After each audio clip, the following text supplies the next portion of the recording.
Hello नमस्कार, હું હિતેન કુમાર. ગુજરાતી સિનેમામાં દાયકાઓથી ખૂબ મહેનત કરીને ખૂબ સુંદર ફિલ્મો આપતો રહ્યો છું, પણ એક વાત વિશે આજે વાત કરવી છે. એકચ્યુઅલી ચેતવણી આપવી છે. અમુક રાજકીય પક્ષો, અમુક પ્રોડક્ટ બનાવનારાઓ, અમે લોકો દિવસ રાત મહેનત કરીને જે ફિલ્મ માટેનું શૂટિંગ અમે પાર પાડતા હોઈએ છીએ, લોકો સુધી એ ફિલ્મો લઈ આવતા હોય છે.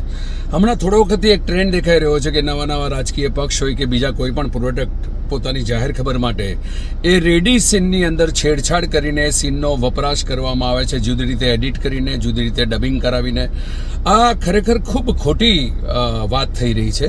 એની સામે કલાકાર, નિર્માતાઓ, સર્જકોએ ભેગા થઈને વિરોધ કરવાની જરૂર છે. ને હમણાં છેલ્લા 2 દિવસથી બધા સંગઠિત થઈ રહ્યા છે.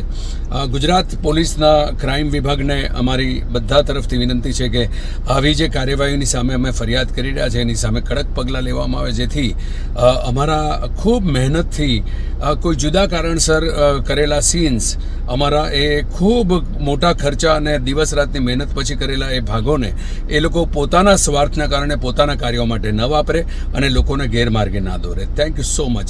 જાણીતા કલાકારો હોય કે જાણીતા સર્જકોએ જીવન આખું આપ્યું હોય છે પોતાના એ સર્જનો માટે. એનો ઉપયોગ એમનો લાભ ખાટવા માટે ન થાય એના માટે અમારા સહકાર માટે તમે હંમેશા ઊભા રહેશો એવી અમને ખાતરી છે. અને ચેતવણી એ લોકોને, જે લોકો આ બધું કરી રહ્યા છે, આ બંધ કરજો, નહીં તો તમારે ખૂબ મોટી સજા ભોગવવાનો વારો આવશે. Thank you. આ જ પ્રકારની તમામ અપડેટ જોવા માટે ન્યૂઝરૂમ ગુજરાતને લાઇક, શેર અને સબસ્ક્રાઇબ કરવાનું ભૂલતા નહીં.